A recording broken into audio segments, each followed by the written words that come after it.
नमस्कार। अपने सागे है नरेश जी चौधरी और राज्यवर्धन सिंह शेखावत। आज आप बात कर एसआई भर्ती 2021 प्रकरण में। तो राज्यवर्धन जी आप बताओ, आज जब भर्ती है इस कंटिन्यू रखनी चाहिए तो या फिर निरस्त कर देनी चाहिए? देखो, सब पहले तो मैं सभी आपके व्यूअर्स को नमस्कार कहना चाहूँगा। और देखो साधारण सी बात है। आज आप वीरेंद्र जी वो सवाल पूछ रहे हैं, मैंने एक चीज़ बताओ। इन भर्ती ने कितो समय हो गयो?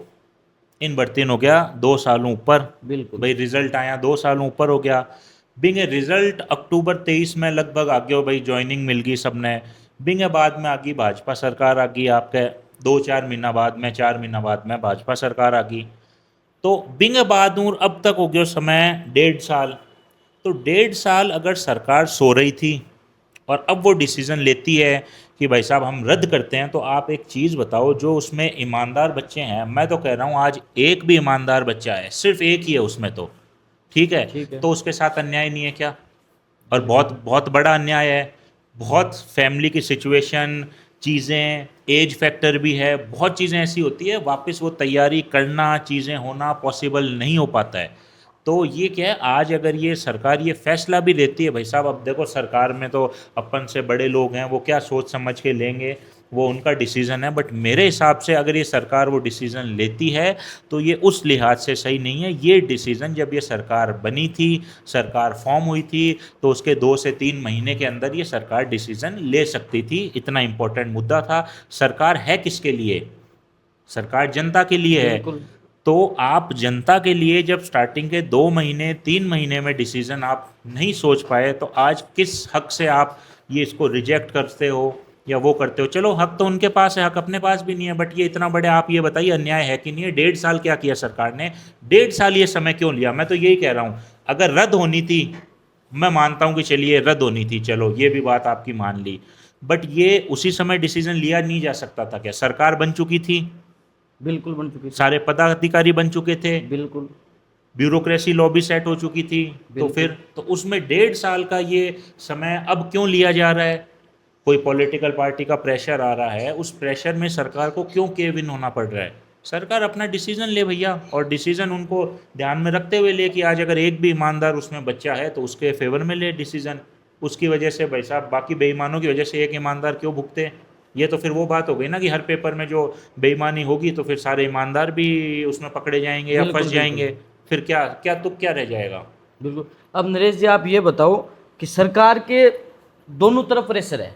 कुछ लोग ये चाह रहे हैं कि उसको निरस्त करें, कुछ ये लोग ये चाह रहे हैं कि उसको यथावत रखें। तो आपका क्या विचार है इस पे? मैं सरकार के ये दोनों पक्षन कौन देख रही हो। मैं सरकार ने ज़्यादातर अपना सही बात करा ना, तो पक्ष तो है एक, ठीक और है। जो निरस्त करने वाला पक्ष है नहीं, वो अपना अगर एकदम स्वतंत्र हुई भी चिंतन करा ना, तो वो पक्ष है भी कौन नहीं। ठीक है। क्यों कोनी है कि आप बीमा देख जियो कि जितना कितना भी एसआई का एग्जाम दियोड़ा अभ्यर्थी है या पेपर माफिया के कारण वंचित अभ्यर्थी है जगह सिलेक्शन हुजणो मैं हुयो कोनी, और बे अभ्यर्थी बिन पक्ष मान है ही कोनी। अगलो महत्वपूर्ण चीज आ है कि आप बिन पक्ष मान क्यों रिया, ताकि है ही कोनी। रियलिटी तो आ है कि वो पक्ष है ही नहीं। पक्ष तो जब होतो कि जब वाकई माने कोई पीड़ित होतो वो ये कहतो कि ये पेपर रद्द, ये पेपर लीक होने के कारण या तमाम यानी गलतियां के कारण मारो सिलेक्शन रहेगो, या मैं कई प्रकार की चीज़ा जी उजानी चाहिए थी बे हुई कोनी, तो मानता पक्ष है। नहीं, बस चीज़ें है कोनी आज बिन जो मान। फिलहाल है ना सरकार के ऊपर प्रेशर बनाया जा रहा है। कुछ लोग, कुछ लॉबी है बात कह रही है कि निरस्त कर देना चाहिए। कुछ लोग, बहुत बड़ी लॉबी आ बात करनी चाहिए कि नहीं यथावत रखनी चाहिए। जो निर्दोष लोग हैं बन आप सजा दो, बन जल्दी जल्दी पकड़ो। यथावत वालों की तो मैं ये कह रहा हूँ कि लॉबी बड़ी भी नहीं है। यथावत वालों की तो लॉबी छोटी है, जिनका सिलेक्शन हुआ है वो उनके परिजन कह रहे हैं। बाकी आज मैं हैं, आप हैं, अपन को कोई फ़र्क नहीं पड़ता। देखो बिल्कुल। फैक्चुअल चीज़ नरेश जी वो क्या है, वीरेंद्र जी, फैक्चुअल चीज़ ये है कि हमारे परिवार से कोई नहीं है, आपके परिवार से कोई नहीं है, तो आज हमें पर्सनली कोई फ़र्क नहीं पड़ता है। बट जो मोरल ड्यूटी है, लॉजिकल चीज़ है, मैं तो उसकी तरफ ये सोचता हूँ कि लॉजिकल वो है कि इतना समय नहीं लेना चाहिए था, ये डिसीज़न उस टाइम हो जाना चाहिए था। आज अगर ये डिसीज़न होता है और ये डिसीज़न भी ये होता है कि भाई साहब ये कैंसिल की जाती है, तो वो 1.5 साल का जो समय है उसकी जो भरपाई है उन ईमानदार बच्चों की वो कौन करेगा, उसकी जिम्मेदारी कौन लेगा? आप मुझे ये बताइए। पार्टी की बात नहीं है, उसकी जिम्मेदारी बीजेपी लेगी या कांग्रेस लेगी, आप तो मुझे ये बताओ। नहीं राज्यवर्धन जी, बहुत सारे बच्चे ऐसे भी तो हैं, वो ये कह रहे हैं कि सब फर्जीवाड़े से हो गए नहीं, हम तो कोई 2 नंबर से रह गए, कोई 3 नंबर से रह गया, कोई 4 नंबर से रह गया। वो तो ये चाह रहे हैं ना कि साहब निरस्त हो, वापिस हमें मौका दिया तो जाए। आपकी बात बिल्कुल सही है, जो फर्जीवाड़े से हो गए। तो एक चीज़ बताइए, आप टैक्स किसको देते हैं? सरकार को देते हैं। पुलिस प्रशासन सिस्टम इंटेलिजेंस वो सरकार चलाती है, तो वो किस लिए चलाती है? उनको पकड़ा जाए भाई, उनको पकड़ा जाए। मैं तो एक एग्जांपल दे रहा हूँ, आपकी कॉलोनी में रात को मर्डर हो गया, एक आदमी ख़त्म हो गया, और पुलिस वालों ने जो आपने वही सवाल किया भाई साहब कि किया तो इस कॉलोनी में किसी ने पूरी कॉलोनी को पकड़ के ले गई, तो ठीक इसमें है। आपकी कमजोरी है या सरकार की? नहीं, काम तो उनका है ना कि एक को जो जिम्मेवार है उसको पकड़े, उस एक जिम्मेवार के चक्कर में बाकी क्यों भुगतेंगे? बाकी नहीं भुगतेंगे, लेकिन उनकी भी तो मजबूरी है ना, जो लड़के रह मतलब गए। मजबूरी क्या है जिनकी रह गए? जो बच्चे पकड़ में आए हैं, मैं तो ये मानता हूँ कि सरकार भाई पूरी अपनी ईमानदारी से अगर पूरी रिपोर्टिंग करती है कि भाई साहब मान लीजिए 1000 सिलेक्शन थे, अपन आसानी से समझने के लिए लेते हैं, लगभग 900 के आसपास रहे थे, अगर 1000 सिलेक्शन थे, 100 बेईमान हैं, ठीक है, तो आप उसके बाद में मेरिट लिस्ट, अभी मेरिट लिस्ट गायब थोड़ी हो गई, मेरिट लिस्ट डेटा सब रहता ही है, ये तो अभी 2-3 साल पुराना ही मैटर है। जो नेक्स्ट जो 100 बच्चे हैं जो आप कह रहे हो 2 नंबर 1 नंबर से कम रह गए, जो बेईमान पकड़े गए, उनकी जगह उनको दे दीजिए। क्या गलत है इसमें? सिंपल सी बात है। नहीं, आपका मानना ये है कि जैसे भर्ती है उसको यथावत रखें, जिन्होंने बेईमानी की, जिन्होंने चोरी से पेपर लेके बिल्कुल। पास किया, उनको सजा मिले। बिल्कुल, और सरकार की सख्ती भी उस चीज़ पे होनी चाहिए वीरेंद्र जी की अभी भी कोई नहीं पकड़ में आया तो उसको पकड़े, जो आज नहीं पकड़ में आया वो 10 साल बाद भी पकड़ में आए तो उसको पनिशमेंट मिले, उसको सजा मिले, उसके लिए कोई समय सीमा नहीं है। बट जो ईमानदार हैं उनको ये सजा नहीं मिलनी चाहिए राज्य ना। में एक बात हो रही है, बाई चांस सरकार जो बच्चे रह गए, जो पेपर आउट की वजह से कोई 2 नंबर 5 नंबर से रह गए, सरकार अगर उनका सिलेक्शन नहीं करती है तो उनके साथ भी तो वो अन्नघात हो गया ना। तो कर सकती है ना सरकार। भैया सरकार ने वैकेंसी निकाली एक एग्जाम्पल के तौर पे 1000 की, ठीक तो है। ये मानते हैं कि 1000 एसआई की ज़रूरत थी राजस्थान में, उस समय पे थी, ठीक है। अब उनमें से ये पाया जाता है कि 100 लोग दोषी थे, 900 लोग सही थे, तो जो 100 दोषी थे उन 100 दोषी की जगह जो नेक्स्ट जो 100 बच्चे हैं मार्क्स में, उनका सिलेक्शन कर लीजिए। सिंपल सी बात है। सरकार को 1000 बच्चे चाहिए थे, वो 1000 बच्चे भी मिल गए, और जो बेईमान थे उनको सज़ा भी मिल गई, और जो कुछ बचे ईमानदार बचे थे उनको मौका भी मिल गया। इसमें गलती क्या है? इसमें एक चीज़ मैं बता रहा हूँ आपको कि जो आप ये बता रहे हो ना कि इनको नियुक्तियाँ देनी चाहिए या ये इनका हो जाना चाहिए था, वो पीछे बच गए।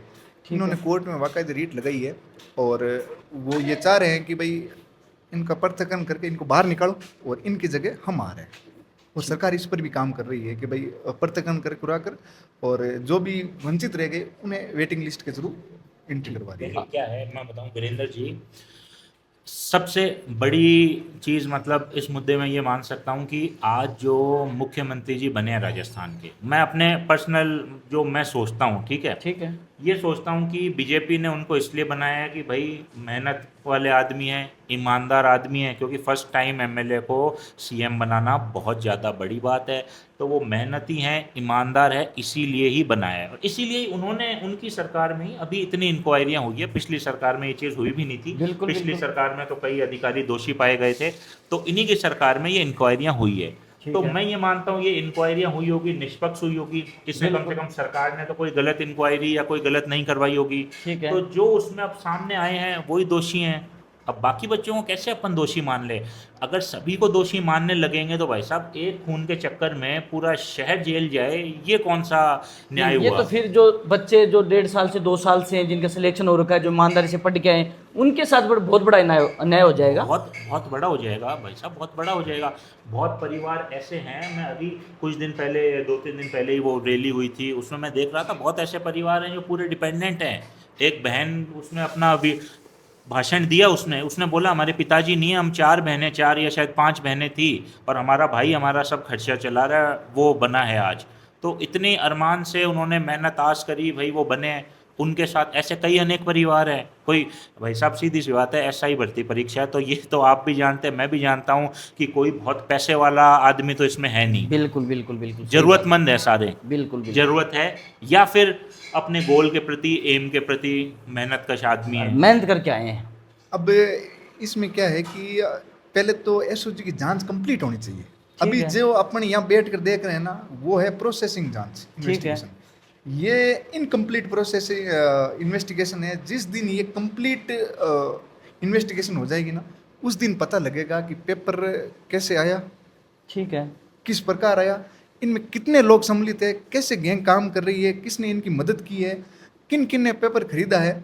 ये सारी चीज़ें जब जनता के सामने आएगी ना, तो बात का मजा तो तब आएगा। बिल्कुल और बिल्कुल। माफिया जड़ से खत्म उसी टाइम होगा। आज जो निरस्तीकरण की जो बात उठ रही है, मेरे तो ये समझ में नहीं आ रहा है कि मतलब एसओजी की एकमात्र जांच हो रही है, वो भी अभी कंप्लीट नहीं हुई है, वो भी चल रही है। इससे पहले निरस्तीकरण की आवाज़ उठ रही है। मेरे को इसमें एक बड़ा संदेह हो रहा है। क्यों हो रहा है कि यार कहीं ना कहीं शायद मेरे हिसाब से जो मास्टरमाइंड हैं वो बैठे हैं, और वो वो बैठ अभी कर वंचित है, पकड़े नहीं गए आपका कहने पकड़े का। नहीं गए हैं। अभी जो मेन मुख्य मास्टरमाइंड है वो पकड़े नहीं गए हैं। जैसे सुरेश ढाका है और 2-4 और भी हैं बिल्कुल, जो बिल्कुल। बड़े माफिया है। इन्होंने सिर्फ एसआई का भी पेपर लीक नहीं किया, सारे पेपर लीक किए उन्होंने। बिल्कुल। जिस दिन उनकी कुंडली निकालेंगे ना कि कौन से पेपर लीक किए, किसके थ्रू लीक किए, ये सारी चीज़ अब राजस्थान की जनता जानना चाहती है कि भाई ये सारी चीज़ें हुई कैसे है, तब बात का मजा तो तब आएगा। अब राज्यवर्धन जी बात ये, अब सरकार से आप क्या कहना चाहते हैं लास्ट में, ये बता। सरकार से ये कहना चाहूँगा भाई, नरेश जी ने अभी वो डिमांड रखी कि सबसे पहले तो निष्पक्ष जांच हो, ठीक है। जांच अच्छे से हो। सरकार को लगता है कि हम उस लेवल पे जांच नहीं कर पा रहे हैं या अभी भी कुछ कमियां हैं, तो आप और जांच एजेंसियां, सुरक्षा एजेंसियों की मदद लीजिए। क्योंकि भाई साहब, ज़िंदगी का 1000 जिंदगियों का सवाल है, 1000 जीवन का सवाल है। और सिर्फ 1000 जीवन का नहीं है, उनके साथ जुड़े हुए इतने परिवार हैं, हजारों लोगों का सवाल है। आप और लोग जोड़िए और इंटेलिजेंस के आदमी उसमें लगाइए, और इस मैटर को जल्द से जल्द आप समय बांध दीजिए, 3 से 6 महीने के अंदर जो भी होना है डिसीजन देके कि भाई साहब जो जो बच्चे इसमें पकड़ में आए हैं उनको तो नौकरी से भी निरस्त किया जाएगा, कानूनी भी कार्रवाई की जाएगी, और जो नहीं पकड़ में आया है तो उनका कोई दोष है ही नहीं, तो वो अपना जो है आगे से ऐसे कैसे कंटिन्यू करेंगे। एक चीज़ मैं बताना चाह रहा हूँ कि एक मांग उठ रही है कि भाई इस भर्ती को निरस्त करो और जांच कंटिन्यू रखो, ठीक है। जो कि मैं इसको सिरे से खारिज करता हूँ। ठीक है। और जो ये बात बोलते हैं उन्हें मैं एक सलाह देता हूँ कि आप समय निकाल कर, एक मूवी है ताशकंद फाइल, ठीक है। आप समय निकाल कर मूवी को देखिए। अपने प्राइम मिनिस्टर लाल बहादुर शास्त्री जी के देहांत किस प्रकार हुआ, कैसे हुआ, ये एक मिस्ट्री का सब्जेक्ट है, अभी भी मिस्ट्री का सब्जेक्ट है।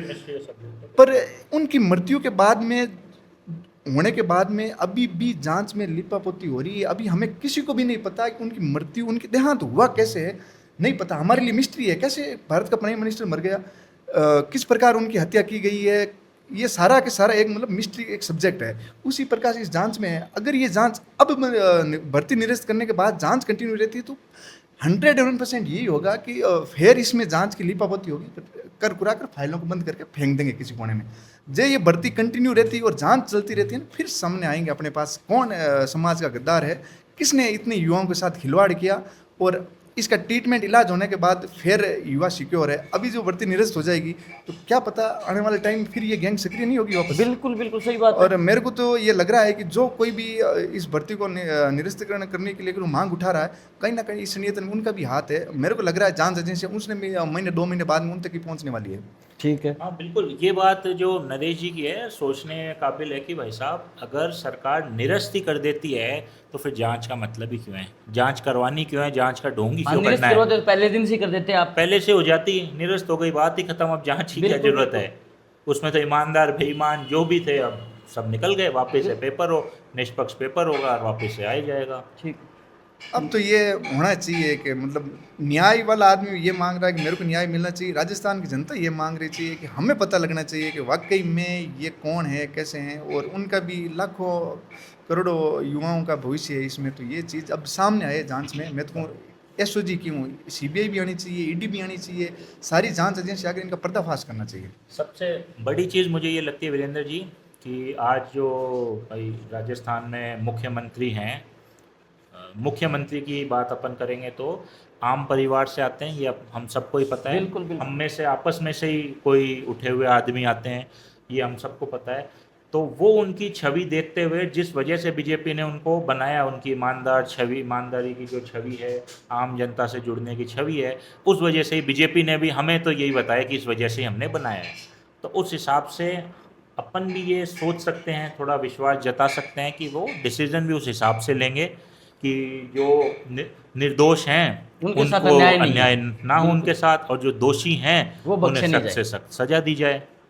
राज्यवर्धन जी आपको बहुत धन्यवाद और नरेश जी आपको बहुत बहुत धन्यवाद। आप दोनों पैनलिस्ट को कहना चाहूँगा कि जो भर्ती है वह यथावत रखी जाए और जो लोग फर्जी तरीकों पास हुए हैं मान सजा मिले, और अगर निरस्त कर दी जाए भर्ती तो जो ईमानदार बच्चा है जो 1.5-2 साल ट्रेनिंग कर रहा है या फील्ड में लाग रहे हैं, बस अगर बहुत बड़ा अन्याय हो जाएगा।